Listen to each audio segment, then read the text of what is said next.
রাহমাতাল লিল আলামিন একজন সংবাদ বাহককে ওই মুতার যুদ্ধের ময়দানে ওই গাসসানী শাসকের কাছে আমার নবী স্বয়ং নিজে একটা চিঠি লিখছে গো। আমার নবী চিঠি লেখা ডাইকা বলে আমার এই চিঠি কানা গাসসানী শাসকের কাছে পৌঁছায়া দিও। এই চিঠি কিন্তু ইসলামের দাওয়াতের চিঠি। ওই গাসসানী শাসককে গিয়ে বলবা আমার এই মুহূর্তের মধ্যে ধর্মের কাজ চলতেছে, আমার নবীর কাছে যেন আইসা ইসলাম ধর্ম গ্রহণ কইরা মুসলমান হয়ে যায়। কারণ পৃথিবীতে একটাই ধর্ম, যেই ধর্মের নাম হলো ইসলাম। কথা কোন ঠিক না বেঠিক? আর জবান খুলে বলুন ঠিক না বেঠিক? আমার আল্লাহ রাব্বুল আলামিন ডাইকা বলেন ইন্নাদ-দীনা ইনদাল্লাহিল ইসলাম।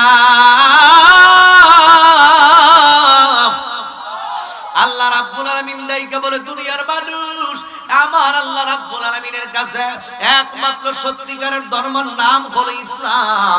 ওই ইসলাম ধর্ম যারা গ্রহণ করে তাদেরকেই বলা হয় মুসলমান।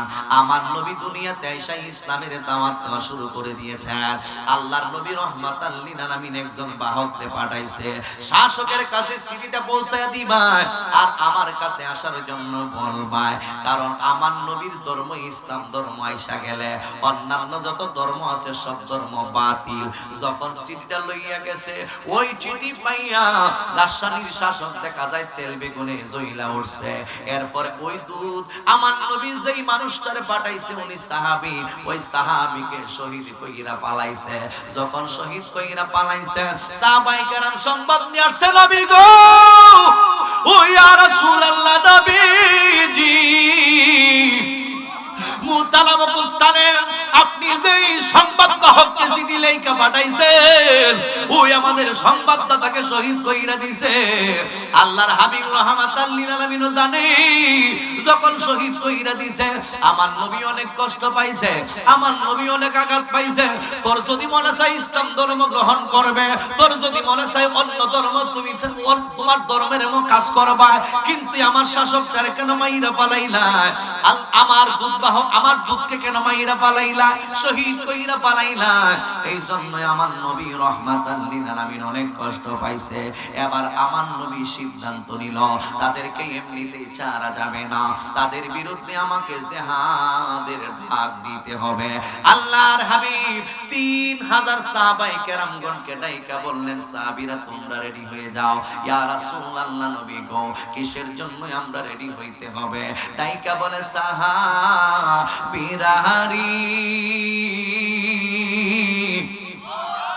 ও সাহাবীরা গো তোমরা তো শুনছো, তোমরা তো বুঝতেই পারছো আমার সাহাবীরা তারা শহীদ কইরা পালাইছে। যারা আমার সাহাবীরা শহীদ কইরা পালাইছে আমি নবী রাহমাতাল লিল আলামিন তাদেরকে এমনিতেই ছেড়ে দিতে পারি না। ইন দি মেন টাইমে আমার নবী রাহমাতাল লিল আলামিন আর দেরি করে নাই, 3000 সাহাবায়ে কেরামগণকে ডাইকা বললেন রেডি হয়ে যাও। আমার নবীর সাহাবায়ে কেরাম সবাই রেডি হইয়া গেল। আল্লাহর হাবিব রাহমাতাল লিল আলামিন ডাইকা বলে যুদ্ধে যাইবাই তোমরা, আমি নবী তোমাদেরকে আমি নবী তোমাদেরকে প্রত্যেকটা 3000 এর জন্য আমি নবী সেনাপতি বানায়া দিতে হবে।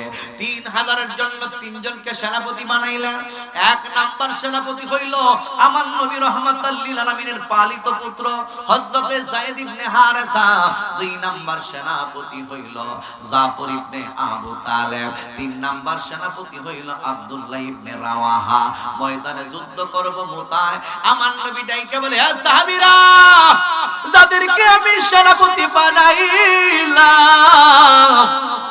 তোমরা কিন্তু এক সময় যুদ্ধ পরিচালনা করতে করতে করতে করতে 3 জনই একজন একজন কইরা দায়িত্ব পালন করতে গিয়া 3 জন শহীদ হইয়া যাইবা।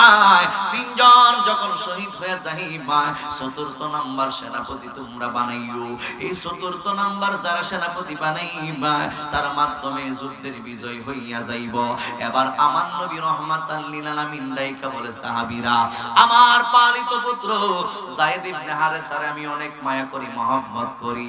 আমার যায়েদ ইবনে হারেসা শহীদ হইব, জাফর ইবনে আবু তালেব আমার চাচাতো ভাই, উনিও শহীদ হইয়া যাবে। 3 নাম্বার সাহাবী আব্দুল্লাহ ইবনে রাওয়াহা, উনিও শহীদ হইয়া যাইব। এখন আপনারা বলুন, আমার নবী যা বলছে এটা বাস্তবে পরিণত হয় কি হয় না? জোরে ঘর। যুদ্ধইব সামনে, নবী বলে দিচ্ছেন আগে। যুদ্ধইব ফিউচার লাইফে, নবী বলতেছেন বর্তমানে, প্রেজেন্ট টেন্স এটাকে বলে। কথা কোন ঠিক না? যুদ্ধের ময়দানে কারা কারা শহীদ হইব নবী এটাও জানে। তাহলে নবী জানে না, জানে কি জানে না? জোরে কর না।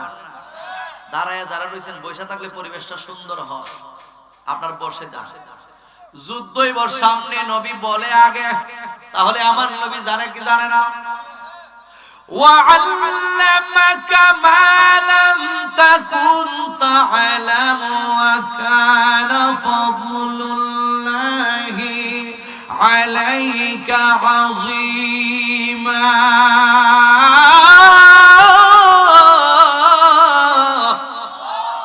আমার আল্লাহ রাব্বুল আলামিন ডাইকা বলে, ইয়া রাসূলুল্লাহ, ও মায়ার নবী, আপনি যা জানতেন না আমি আল্লাহ রাব্বুল আলামিন আপনি নবীর সব কিছুই জানাইয়া দিছি। কতটুক জানাইয়া দিছে শুইনা নেন। আমার নবীকে আমার আল্লাহ কেমন জানাইছে। আমার এই আয়াতে কারিমার তাফসীর হইল মিনাল আহকামি ওয়াল গায়বি। শরীয়ত, তরিকত, হাকিকত, মারিফতের যত ইলম আছে সব আমার নবীর কলবের ভিতরে আমার আল্লাহ ঢুকায় দিছে। এরপরে আমার এই তাফসীরের মধ্যে আসছে ওয়াল গায়বি, অর্থাৎ অদৃশ্যের সংবাদ, গায়েবের খবর। আমার নবী গায়েব জানে না, জানে কি জানে না? সবাই কোন জানে কি জানে না? গায়েবের খবরে আমার আল্লাহ আমার নবীকে জানিয়ে দিয়েছে। ও যুবক, যুবকরে, আমার আল্লাহ কয় নবী গায়েব জানে। ফালা ইযহিরু আলা গায়বিহি আহাদান ইল্লা মান ইরতাদা মির রাসূল। আল্লাহ বইলা দিয়েছেন, আমার আল্লাহ রাব্বুল আলামিন বলে দিয়েছেন, আমি আল্লাহর গায়েব কারো কাছে প্রকাশ করি না, তবে আমার মনোনীত রাসূল যারা আছে তাদেরকে আমি আল্লাহ গায়েব জানাইয়া দেই। এই সুবাদে আমার নবী আগেই বইলা দিয়েছেন, 3 জন শহীদ হইয়া যাইব। 3 জন যখন শহীদ হয়ে যাইবে, 4th নাম্বার সেনাপতি তোমরা বানাইও, তার মাধ্যমে যুদ্ধের ময়দানে বিজয় চইলায় আসবে। জোরে জোরে কি সুবহানাল্লাহ বলা যাবে না? আর জবানে কোলে বলুন, ইয়া রাসূলুল্লাহ, ইয়া রাসূলুল্লাহ, ইয়া হাবিবাল্লাহ, ইয়া রাসূলুল্লাহ, ইয়া রাসূলুল্লাহ, ইয়া রাসূলুল্লাহ, ইয়া হাবিবাল্লাহ, ইয়া রাসূলুল্লাহ, ইয়া হাবিবাল্লাহ, ইয়া রাসূলুল্লাহ। তুমি জীবন, তুমি মরণ, আধার ঘরে নবী তুমি আপন। তুমি জীবন, তুমি মরণ, আধার ঘরে তুমি আপন। তুমি মোদের পারের তরি, তুমি মোদের, তুমি নিদানে তোরানেওয়ালা। ইয়া রাসূলুল্লাহ, ইয়া হাবিবাল্লাহ, ইয়া রাসূলুল্লাহ। একটা জবান বন্ধ রাখবেন না, মহব্বতের আওয়াজে কি সুবহানাল্লাহ বলা যাবে না? গভীর মনোযোগ বন্ধু, ও চাঁদের মানুষ, আমার নবী যখন এই কথাগুলো বইলা দিয়েছেন, তখন সাহাবীরা কি পলায়ন করছে না যুদ্ধে গেছে? আর আমরা যদি কইতাম জিহাদ জিহাদ জিহাদ চাই, আয়ো সবাই নেমে যাই, তখন কি মনে করো যদি তুমি মরে যাবে, তুমি মরে যাবে, তুমি মরে যাবে, যদি কোনো ভিক্ষা বুজুরে কইতো, যে ভিক্ষা বুজুরে যদি কইতো, খবরদার, তুমি কিন্তু, আমি দেখতে পাইতেছি, আমি কিন্তু কিছু না কিছু জানি, আল্লাহ আমার কিছু না কিছু কেরামতি দিছে, তুমি কিন্তু শহীদ হয়ে যাবে গা, তুমি কিন্তু শহীদ হয়ে যাবে গা, তুমি কিন্তু শহীদ হয়ে যাবে গা, 3 জন কিন্তু শহীদ হয়ে যাবে গা, এই কথাটা যদি কইতো, জেরে কইতো, হে কি আর ময়দানে থাকতো? হয়তো আমার বউ আছে, ফুলাবান আছে, আমার ছেলে আছে, মেয়ে আছে, আমার বিবি বাচ্চা সবাই আছে, আজাইরা মইরা লাভ নাই, বাঁচতে ইনশাআল্লাহ হইব না, যেটা হইবার হইব না। কথা কোন ঠিক না? কিন্তু প্রত্যেকটা সাহাবায়ে কেরাম ডাইকা বলতেছেন, ইয়া রাসূলুল্লাহ, আপনি নবীর জবান মোবারক দিয়া যেহেতু এই কথা বলেছেন, তাইলে বুঝা গেল ময়দানের মধ্যে শহীদ হইতে হবে। আমরা শাহাদাতের অমীয় সুদা পান করার জন্য সদাই সর্বদাই প্রস্তুত আছি। ধরে বলুন ঠিক কিনা? তাহলে সাহাবায়ে কেরামগণের মতাদর্শ আমার আপনার আমাদের গ্রহণ করার দরকার আছে কিনা নাই? এ যুবক, ইসলাম কিন্তু এমনিতে আসছে না। ইসলাম এমনি হয়েছে, মাগ হয়েছে, রক্তের ফুটার বিনিময়ে ইসলাম আসছে। 61 হিজরিতে কারবালার জমিনে শহীদদের বিনিময়ে সঠিক ইসলাম আসছে। মুসলমানগণ আজকে দুইটা ভাগে বিভক্ত, একদল হয়ে গেছে ইয়াজিদি, আরেক দল হয়েছে হুসাইনি। ইমাম হুসাইন রাদিয়াল্লাহু তাআলা আনহুর জন্য যারা জীবন দিয়েছে তারাই হলো হুসাইনি। ওই হুসাইনের আদর্শে যারা আদর্শবান তারাই হলো হুসাইনি মুসলমান। অপরদিকে যারা ইয়াজিদের মতাদর্শে আদর্শবান তারাই হলো ইয়াজিদি মুসলমান। হুসাইনি মুসলমান কখনো ইয়াজিদি মুসলমানদের সঙ্গে সম্পর্ক থাকতে পারে? কথা কি ক্লিয়ার নাকি বেজালো জাল আছে? আরো জোরে কর। গভীর মনোযোগ যুবক ভাইরা, সাহাবায়ে কেরাম ডাইকা বলেন, ইয়া রাসূলুল্লাহ, নবী গো, আপনি যেই জায়গার মধ্যে আমাদেরকে বইলা দিয়েছেন শহীদ হইতে হবে, আমরা শাহাদাতের অমীয় সুদা পান করার জন্য প্রস্তুত আছি। এবার একজন একজন কইরা সাহাবীরা বাড়ির মধ্যে যায়, ছেলে মেয়ের কাছ থেকে বিদায় নিয়ে আসবে, বিবির কাছ থেকে বিদায় নিয়ে আসবে, সবার কাছ থেকে বিদায় নিয়ে আসবো। সাহাবায়ে কেরাম কত নবীর পাগল, আমার নবী রাহমাতাল লিল আলামিনের জন্য কেমন পাগল। বাকি দিয়ে আমি আর একটা কথা বইলা যায়, আপনারা সবাই দেখেছেন একজন কালো মানের একজন সাহাবী ছিল, জিনার নাম হইল হযরতে বেলাল রাদিয়াল্লাহু তাআলা আনহু। যেই বেলালকে হাবশী বলা হইতো, ওই বেলাল রাদিয়াল্লাহু তাআলা আনহুর চেহারার গঠন তেমন ভালো ছিল না। চেহারার গঠন ভালো ছিল না। বেলাল ছিল একদম কালো কুৎসিত। ওই বেলাল রাদিয়াল্লাহু তাআলা আনহুর অন্তরের মধ্যে ছিল আল্লাহর মহব্বত। ওই বেলাল রাদিয়াল্লাহু তাআলা আনহুর অন্তরে ছিল রাসূলুল্লাহর মহব্বত। ওই বেলাল রাদিয়াল্লাহু তাআলা আনহু যখন ইসলাম ধর্ম গ্রহণ করছে, উমাইয়া বেলালের বিরুদ্ধে কেইফা গেছে। বেলাল যখন ইসলাম ধর্ম গ্রহণ করছে, তখন উমাইয়া দেখতে পাই বেলালের মধ্যে পরিবর্তন আইসা গেছে। প্রত্যেকটা মুসলমান, একটা মানুষ যখন ইসলাম ধর্ম গ্রহণ করে মুসলমান হয়ে যায়, ওই মানুষটার পরিবর্তন এসে যায়। মুসলমান যেই দিকে চলে, আরেক মুসলমান ওই দিকে চলে। কিন্তু আমাদের মুসলমানের মধ্যে এমনও কিছু মুসলমান আছে ইহুদি খ্রিস্টানদের কালচারের মধ্যে নিমজ্জিত আছে। কথা বলুন ঠিক না বেটে? একজন তাকওয়াদার মানুষ, একজন পরহেজগার মানুষ কখনো অন্য কোন লাইনের মধ্যে চলতে পারে না, ইহুদি খ্রিস্টানদের মতাদর্শ গ্রহণ করতে পারে না। বেলাল রাদিয়াল্লাহু তাআলা আনহু যখন মুসলমান হয়ে গেছে, বন্ধুরে আমার ও যুবকের দল, বেলাল রাদিয়াল্লাহু তাআলা আনহু যখন মুসলমান হয়ে গেল, মুসলমান হয়ে যাওয়ার পর উমাইয়া দেখা যায় বেলালের উপরে টর্চারিং করা শুরু করে দিয়েছে। ওই বেলাল রাদিয়াল্লাহু তাআলা আনহু শুধু জবান দিয়ে বলে আল্লাহ আহাদ, আল্লাহ আহাদ, আমার আল্লাহ এক। উমাইয়া লক্ষ্য কইরা দেখছে দেবদেবীর কাছে যায় না, তাদের সেবা করে না, তাদের খেদমত করে না, তাদের কাছে যায় না। ও যুবক, বেলাল রাদিয়াল্লাহু তাআলা শুধু দেখা যায় নিজেকে গুছাইয়া রাখে আর জবান দিয়ে বলে কি জানে, বলে আল্লাহ আহাদ, আল্লাহ আহাদ। একদিন উমাইয়া ডাইকা বলে বেলাল এইদিকে আসো। আল্লাহর হাবিব রাহমাতাল লিল আলামিনের আদর্শে গড়া বেলাল উমাইয়ার কাছে যায়। এবার ডাইকা বলে বেলাল রে, তোমার কাজে কর্মের মধ্যে পরিবর্তন দেখতে পান। কি দেখতে পান? এবার ডাইকা বলতেছেন কি যেন তুমি কেমন জানি হয়ে গেছো, তোমার জবান দিয়ে সদাই সর্বদাই একটা জিকির জিকির আমি শুনতে পাই, কিন্তু আমি বুঝতে পারি না কি জিকির তুমি পড়তেছো। এবার ডাইকা বলতেছেন, বেলাল কি জিকির তুমি পড়ো আমারে বলো না। এবার উমাইয়া ডাইকা বলে, এবার বেলাল ডাইকা বলে, ও উমাইয়া, পৃথিবীতে একটাই মাত্র ধর্ম, যেই ধর্মের নাম হলো ইসলাম। আর শুইনা রাখেন, একজন ব্যক্তি যখন 100% মুসলমান হয়ে যায়, ওই ব্যক্তিটা কখনো মিথ্যা কথা বলে না।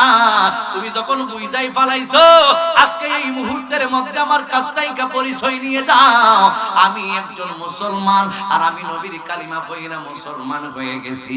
আর আমার জবান দিয়া আল্লাহ এবং রাসূলের গুণগান গায়, আর জবান দিয়া আল্লাহর জিকির পড়ি, আল্লাহ আহাদ, আল্লাহ আহাদ, আল্লাহ আল্লাহ আল্লাহ আল্লাহ আল্লাহ আল্লাহ লা ইলাহা, এ সাউন্ড, আল্লাহ আল্লাহ আল্লাহ আল্লাহ আল্লাহ আল্লাহ লা ইলাহা ইল্লাল্লাহ। পৃথিবীর প্রথম গর কোরআনে তে বাঁকা বন্ধুর নামের মিহিম দ্বারা করেছেন বাঁকা মক্কা। পৃথিবীর প্রথম গর কোরআনে তে বাঁকা বন্ধুর নামের মিহিম দ্বারা করেছেন মক্কা। আল্লাহ আল্লাহ আল্লাহ আল্লাহ আল্লাহ আল্লাহ লা ইলাহা ইল্লাল্লাহ। হে আমার আশিকিন জাকিরিন মুগিবিন মুরব্বি বাবা জিরাহারি, ও ছাত্রীর মানুষ, বেলাল রাদিয়াল্লাহু তাআলা আনহু ডাইকা বলে, এই উমাইয়া শুইনা নে, একজন মানুষ যখন ইসলাম ধর্ম গ্রহণ কইরা 100% মুসলমান হয়ে যায়, ওই ব্যক্তি জীবনে কোনোদিন মিথ্যা কথা বলে না। আর আমি মুসলমান হইছি, আমি সদাই সর্বদাই সত্য কথা বলি। শুইনা নে, আমি আমার জবান দিয়া কি পড়ি, আমি আমার আল্লাহর প্রশংসা গাই, নবী মুস্তাফার গান গাই, আল্লাহু আকবার। ভাই কাজটা তুমি ভালো করতেছো না, গোলাম হইলাই আমার নবীর গান গাও কেন, গোলাম হইলাই আমার মুহাম্মদের গান গাও কেন, গোলাম হইলাই আমার ইসলাম ধর্ম গ্রহণ করলা কেন, কাজটা তুমি ভালো করলা না। এইভাবে দেখা যায় হযরত বেলাল রাদিয়াল্লাহু তাআলা ঘুরে এবার টর্চারিং করা শুরু করে দিয়েছে। এবার ডাইকা বলে, বেলাল, আমি যেই ধর্মের মধ্যে আছি, আমাদের বাপ দাদারা যেই ধর্মের মধ্যে আছে, আমাদের বাপ দাদারা যেই ধর্মের মধ্যে ছিল, ওই দেবদেবীর পূজা করতে হইবে তোমাকে, এই ধর্মটা ছাইরা দিতে হবে তোমাকে। বেলাল রাদিয়াল্লাহু তাআলা ডাইকা বলে, আমি তো মইরা গেছি যেদিন নবীর ধর্ম পালন করছি, আমি তো লাশ হইয়া গেছি যেই দিন নবীর কালিমা পড়ছি, আমি তো মৃত হইয়া গেছি যেই দিন আমার নবীকে নিজের জীবনের চাইতে ভালোবাসা পালাইছি। আমার মাইরা লাশ, আমার কাইটা লাশ, কিন্তু আমার নবীর দিন ছাড়তে পারবো না, আমার নবীরে আমি ভুলতে পারবো না। তাহলে এই মুহূর্তের মধ্যে রেডি হয়ে যাও। উমাইয়া গুন্ডা বাহিনীদেরকে আহ্বান করলো, গুন্ডা বাহিনীরা উমাইয়ার কাছে আসলো, কয়, বেলাল আমাদের নীতির বাইরে, রীতির বাইরে চলাফেরা শুরু করে দিয়েছে, মুহাম্মদের কালিমা পয়রা মুসলমান হয়ে গেছে, এই বেলাল রে এই মুহূর্তের মধ্যে ছাড়া যাবে না, কি করতে হবে বলেন। এবার তাদের মধ্যে ছিল একজন জল্লাদ, জল্লাদ রে ডাইকা বলতেছে, বেলালের হাতের মধ্যে বাঁধে, পায়ের মধ্যে বাঁধে, মরুভূমির গরম বালুর উপর দিয়ে টাইনা হেসরায়া ঘুরাও ঘুরাও, যতক্ষণ পর্যন্ত বেলাল রাদিয়াল্লাহু তাআলা আনহু জবান দিয়ে কালিমা না ছাড়বো, যতক্ষণ আল্লাহর না বলবো, যতক্ষণ কোরআনে না ছাড়বো, যতক্ষণ নবীরে না ছাড়বো, ততক্ষণ পর্যন্ত বেলালকে শাস্তি, এই শাস্তি প্রদান করতে হবে। এবার দেখা যায় হাতে বান্ধিছে, এবার বেলালের পায়ের মধ্যে বান্ধিছে, গলার মধ্যে রশিরা লাগাইয়া টানা হেঁচড়া শুরু কইরা দিছে। ঘোড়ার পিছনে বাইন্দা দেখা যায় হযরতে বেলাল রাদিয়াল্লাহু তাআলা আনহুকে ওই মরুভূমির তপ্ত বালুর উপর দিয়া টাইনা হেসায়া ঘুরাইতাছে। এইভাবে যখন ঘুরাইতাছে জল্লাদে গিয়ে ডাইকা বলে সরে বেলাল, অবস্থা বেশি ভালো না, তুমি তো মারা যাইবা, এখনো সময় আছে নবীরে বইলা যাও, এখনো সময় আছে আল্লাহরে বইলা যাও, এখনো সময় আছে ওই নবীর দিনরে তুমি তালাক দিয়ে দাও।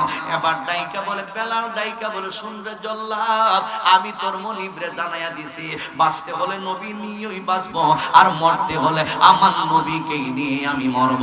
জবান খুলে কি আল্লাহু আকবার বলা যাবে না? এ বন্ধুরি, ও ছাউদের মানুষ, এই মুহূর্তের মধ্যে জল্লাদ তেলবি গুলে জ্বললে উঠছে, অনেকক্ষণ পর্যন্ত ঘুরাইছে।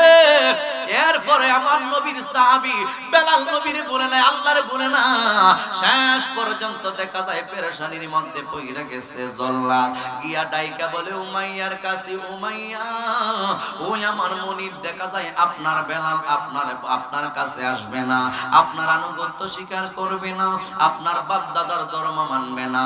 এত বড় শাস্তি দেওয়ার পর বেলাল দেখা যায় নবী নবী নবী নবী করে, এত বড় শাস্তি দেওয়ার পর বেলাল দেখা যায় শুধু আল্লাহ আল্লাহ নামের জিকির তাসবিহ পড়ে। এখন আমি কি করব?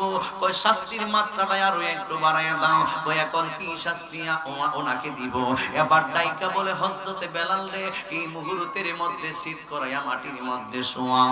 এইভাবে শোয়াইয়া একেবারে গরম বালির মধ্যে শোয়াইবা, বালির মধ্যে শোয়াইয়া বেলালের বুকের মধ্যে বিশাল একটা পাথর রাখবা। এই পাথরটা যখন বুকের মধ্যে পইরা থাকবো তখন তার কষ্ট হইব।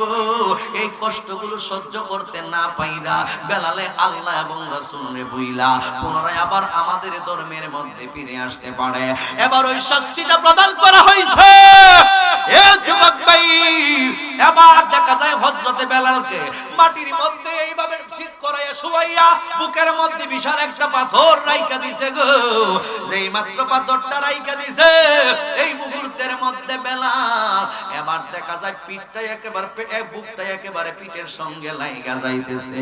কিন্তু বেলাল রাদিয়াল্লাহু তাআলা আল্লাহরে বলে না, বেলাল কয় আল্লাহ আহাদ, আল্লাহ আহাদ, আল্লাহ আহাদ। এবার জল্লাদে কয় তোর মতন মানুষ আমার জীবনে কোনোদিন দেখি নাই, এত বড় ভয়ঙ্কর শাস্তি, এরপরে তুই আল্লাহর নাম লস। একটা মানুষ তো বাঁচতে হইল মিথ্যা কথা বলে, কই আমি তো নবীর প্রেমে আগেই মইরা গেছি, আল্লাহর প্রেমে আগেই মইরা গেছি। দীর্ঘ অনেক সময় পর্যন্ত পাথরটা এইভাবে রাইখা দিছে। এরপরে বেলাল আল্লাহরে বলে না, রাসূলকে বলে না, ধর্ম ছাড়ে না। কথা কোন ঠিক না বেঠে? আরো জবান বলে বলুন ঠিক না বেঠি? এ যুবক, এইভাবে যখন শাস্তি দেওয়া হয়েছে এবার দেখা যায় জল্লাদে আবার উমাইয়ার কাছে গিয়ে ডাইকা বলে, এত বড় কঠিন শাস্তি দিছি, এরপর বেলাল আল্লাহ নবীরে বলে না, এখন আমি কি করব আপনি বইলা দিন। এই মুহূর্তের মধ্যে উমাইয়া ডাইকা বলতেছেন এবার তৃতীয় নাম্বার শাস্তি দিতে হবে। বলে কি শাস্তি দিতে হইব? কই যেই জবান দিয়া আল্লাহর নাম লয়, যেই জবান দিয়া রাসূলের নাম লয়, ওই জবানের মধ্যে একটা ফেরেক ঢুকাও গরম কইরা, যেন বেলালের কষ্ট হয়। জোরে জোরে কি নাউজুবিল্লাহ বলা যাবে না? আরো জবান খুলে বলুন নাউজুবিল্লাহ। আমার মরণের কতদিন বাকি আমি জানিলাম না গো আল্লাহ, মরণের বাকি বলুন, মরণের কতদিন বাকি আমি জানিলাম না গো আল্লাহ, মরণের ইনবাগে আজরাইল আসিয়া যখন হস্তে দিবা দড়ি বাইরে, আজরাইল আসিয়া যখন হস্তে দিবা দড়ি, তখন আমার মনা বাই করবা লোকালোকি আমি জানিলাম না গো আল্লাহ, মরণের কতদিন বাকি আমার, মরণের আমি জানিলাম না গো আল্লাহ মরণের কত দিন বাকি হায়াত হইল হাতে বাইরে মওত হইল পায়ে বলো না হায়াত হইল হাতে বাইরে মওত হইল পায়ে যেই জায়গায় আল্লাহ মরণের কত দিন বাকি একটা জবান বন্ধ রাখবেন না মোহাম্মতের আওয়াজে কি সুবহানাল্লাহ বলা যাবে না আর জবান খুলে বলুন আল্লাহু আকবার গভীর মনোযোগ কি ভয়ঙ্কর পরীক্ষার মধ্যে আল্লাহ বেলালে ফালাইছে ঠিক না বেটি আর জোরে কোন ঠিক না বেটি এ যুবক কই লোহার একটা ফেরেকটারে গরম কইরা যেই জবান দিয়া বেলাল আল্লাহর নাম লয় যেই জিহ্বা দিয়া বেলাল রাসূলের নাম লয় এই জিহ্বার মধ্যে এই মুহূর্তের মধ্যে ঢুকায়া দাও এ যুবক ভাই এই মুহূর্তের মধ্যে কি করলো এই বেয়াদবের দলেরা এবার উমাইয়ার গ্রুপের দলেরা উমাইয়ার গুন্ডা বাহিনীর দল সন্ত্রাস বাহিনীর দল বেলালকে এই শাস্তি দেওয়ার পর দেখা যায় সারে নাই এবার দেখা যায় উমাইয়ার গুন্ডা বাহিনীর দল একটা ওই জল্লাদে একটা ফেরেক গরম কইরা এমন ভাবে গরম করছে যেন ঢুকাইলে ওই চামড়াটা কইলা যায় এই রকম ভাবে দেখা যায় একটা ফেরেক গরম কইরা হযরত বেলাল রাদিয়াল্লাহু তাআলা এইভাবে গলার মধ্যে চাপ মাইরা ধরছে স্বাভাবিক ভাবে একটা মানুষের কণ্ঠের মধ্যে যখন চাপায়া ধরা হয় তখন তার জিহ্বাটা আপনি আপনি বের হইয়া যায় বেলাল রাদিয়াল্লাহু তাআলা কণ্ঠের মধ্যে যখন এইভাবে চাপ দেওয়া হয়েছে জিহ্বাটা বের হইয়া গেছে এই মুহূর্তের মধ্যে দেখা যায় ওই জিহ্বার মধ্য দিয়া ফেরেক ঢুকাইয়া দিছে বেলাল একটা চিৎকার মাইরা কই মালিক ও দয়াল আল্লাহ মইরা যায় অসুবিধা নাই আমি বেলাল আপনি আল্লাহর প্রেমের পাগল তোমার বন্ধু হাবিবুল্লাহর প্রেমের পাগল এরপর যুবক ভাই আল্লাহর নাম বলে না এত বড় আঘাত খাইছে একেবারে জিহ্বাটা ছিদ্র কইরা পালাইছে একেবারে ও যুবক ভাই এরপরে আল্লাহ আহাদ কয় এবার এই উজল্লাদের সহ যারা যারা এই দৃশ্যটা দেখছে সবাই কয় হায় হায় আমাদের জীবনে কত মানুষ দেখলাম কিন্তু এই রকম বেতাসিরি মানুষ আমরা জীবনে কোনোদিন দেখি নাই এইভাবে ভয়ঙ্কর শাস্তি দেওয়া হচ্ছে এরপরে দেখা যায় বেলাল আল্লাহরে বলে না এইভাবে শাস্তি দেওয়া হচ্ছে এরপরে দেখা যায় বেলাল রাসূলরে বলে না এই মুহূর্তের মধ্যে আমরা কি করব এবার আবার দৌড়ায় যায় জল্লাদে গিয়া ডাইকা বলে মালিক ও প্রাণের উমাইয়া এইভাবে শাস্তি দিছি বেলাল আরো কয় আল্লাহর নাম জিহ্বাটা একেবারে দেখা যায় সিদ্ধ হয়ে গেছে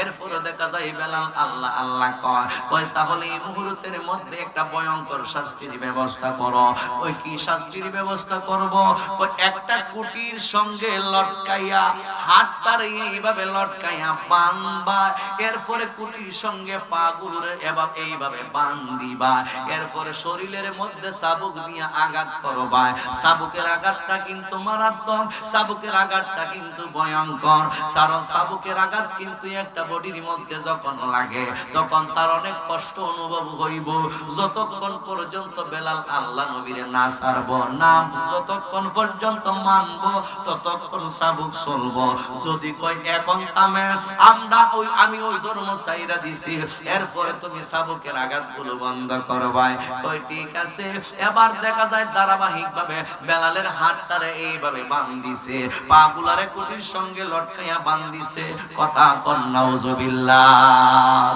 বেলালের হাতের মধ্যে বাঁধ পায়ের মধ্যে বাঁধ কিন্তু কলিজার মধ্যে নবীর মহব্বত আছে না নাই জোরে কোন আরো জোরে কম না বেশি বেলাল নবীকে কম ভালোবাসে না বেশি প্রত্যেকটা সাহাবায়ে কেরাম আল্লাহর হাবিবকে নিজের জীবনের চাইতে বেশি ভালোবাসে এই জন্যই আনাস ইবনে মালিক কয় আনাস ইবনে মালিক রাদিয়াল্লাহু তাআলা আনহু قال رسول الله صلى الله عليه وسلم لا يؤمن احدكم حتى اكون احب اليه من والده وولده والناس اجمعين كتاب الايمان رواه البخاري ومسلم حتى বলুন ঠিক না বেশি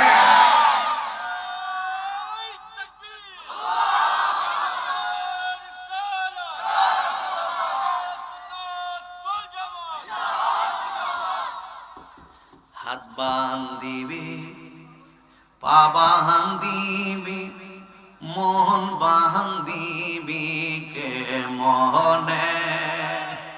বান্ধন যাইব, বান্ধন যাইব। মন যারা চায় এখান থেকে কলিজাটারে কাটতে ফালায় এরপরে বোলানো সম্ভব। কথা কোন ঠিক না বেটি? এটাই সে প্রেম, এটাই মহব্বত, এটাই ভালোবাসা। কথা কোন ঠিক না বেটি? হাত বাহান দিবি, পা বাহান দিবি, মন বাহান দিবি কে মোহনে। হাত বাহান দিবি, পা বাহান দিবি, প্রাণের নবী আছে আমার অন্তরে। বলো প্রাণের নবী আছে আমার অন্তরে। একটা জবান বন্ধ রাখবেন না, মহব্বতের আওয়াজে কি সুবহানাল্লাহ বলা যাবে না? এ বন্ধুরি এইভাবে যখন লটকায়া বেলালরে বাঁধিছে, পায়ের মধ্যে বাঁধিছে গো, চাবুক লইয়া হযরত বেলালের শরীরের মধ্যে আঘাতের পর আঘাত করতেছে। চাবুক দিয়ে আঘাত করে বেলাল রাদিয়াল্লাহু তাআলা হাসে। জল্লাদে যতই আঘাত করে বেলাল কিন্তু হাসে, জল্লাদে যতই আঘাত করে বেলাল কিন্তু হাসে। বন্ধুরি আল্লাহর প্রেমের আশিক যারা হয়ে গেছে, আমার নবী মুস্তাফার প্রেমের যারা আশিক হয়ে গেছে, তাদেরকে যখন আঘাত করা হয় তারা টারও পায় না। বলে হুজুর কেমনে টার পায় না? কারণ আল্লাহ এবং রাসূল সদা সর্বদা তাদের কাছে বিরাজমান থাকে।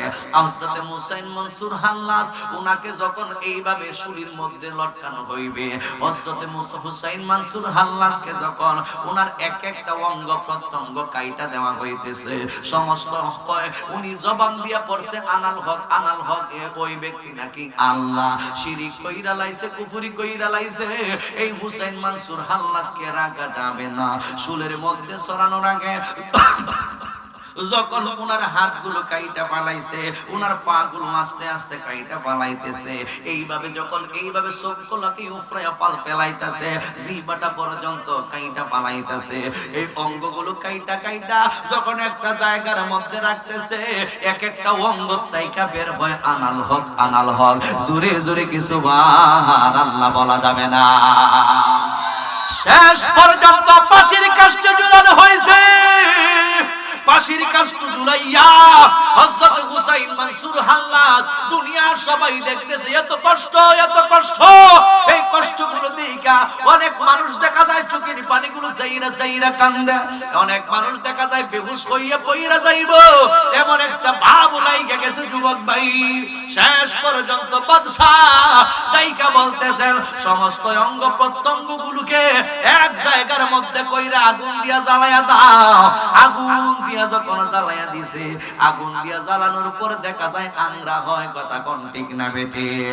আগুন দিয়া জ্বালানোর পরে আংরা হয়। এবার দেখা যায় আংরার তাইকা আনাল হক, আনাল হক, আনাল হক শব্দটা বের হয়। জোরে জোরে কি আল্লাহু আকবার বলা যাবে না?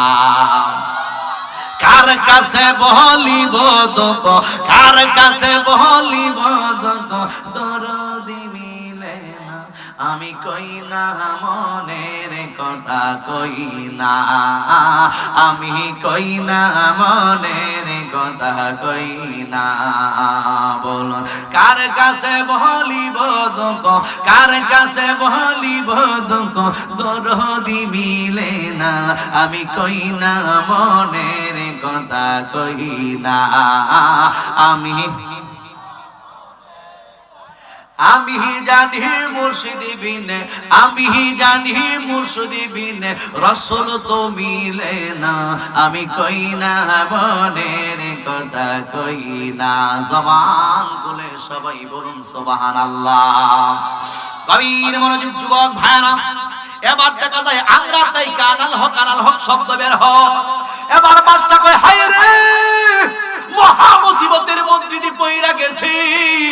যেই দিকে যাই ওই দিকে শুধু আনাল হক শব্দটা বের হয়।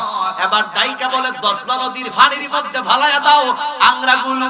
ও যুবক, হযরতে মনসুর হাল্লাজের উনার শরীরগুলো পুইরা আংরা কইরা যখন পানির মধ্যে নিক্ষেপ করা হয়েছে, এবার দেখা যায় পানির মধ্যে দশলা নদীর পানিগুলো এইভাবে উতলায়া উতলায়া উতলায়া উতলায়া পুরা দেশের মধ্যে দেখা যায় পানি উইটা যাইব।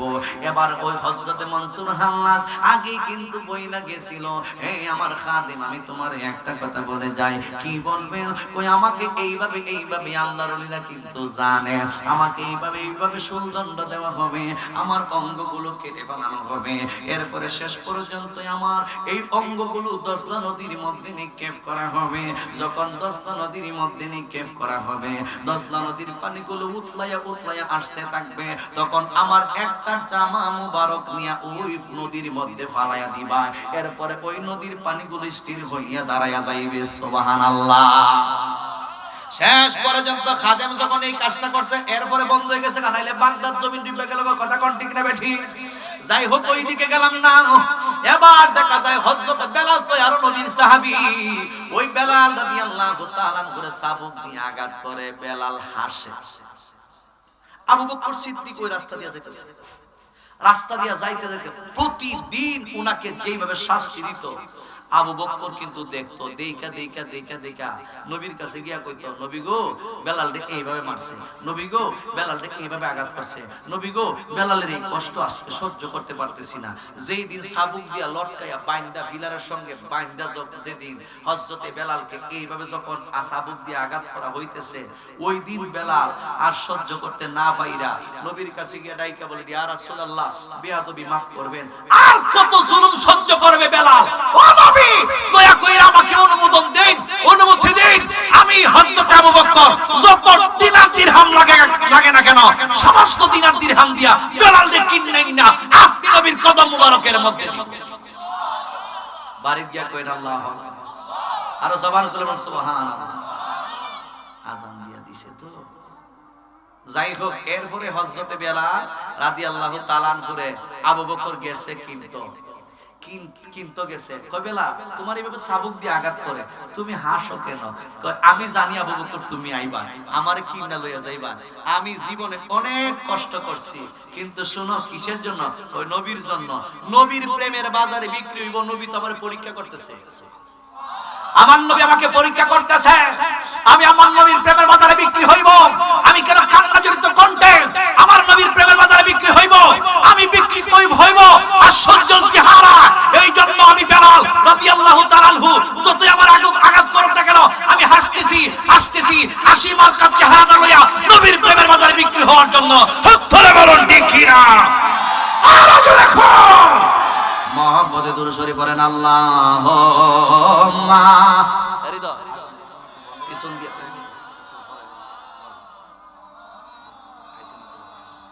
ওয়া আলা আলি সাইয়্যিদি, সকলে বলি মারহাবা, আর জবান করে বলি মারহাবা। খুশি না বেজার? আযান দিয়া দিছে।